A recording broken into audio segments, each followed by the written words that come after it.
Na naman mula sa lalawigan ng Sultan Kudarat, sa pagdiriwang ng Linggo ng Kabataan 2026, kinilala ng pamahalaang panlalawigan ng Sultan Kudarat ang mga kabataang nagpakita ng husay sa iba't ibang larangan sa isinagawang Gabi ng Parangal. Para sa buong detalye, narito ang report ni Oliver Rivera. Kinilala ng pamahalaang panlalawigan ng Sultan Kudarat ang mga kabataang nagpakita ng kahusayan sa pamumuno, serbisyo at iba pang larangan sa isinagawang Gabi ng Parangal bilang bahagi ng Linggo ng Kabataan 2026 sa Tacurong City. Layunin ng programa na kilalanin ng mga kabataan nagsisilbing huwaran at inspirasyon sa kanilang mga komunidad.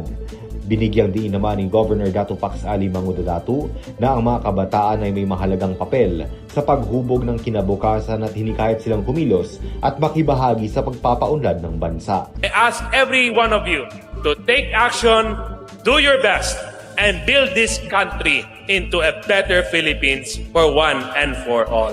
Ayon kay Mangudadatu, ang pagiging pag-asa ng bayan ay hindi lamang salita, kundi na ipapakita sa gawa, bisyon at malasakit sa kapwa. Para sa Balitang 12, Oliver Rivera, PIA 12.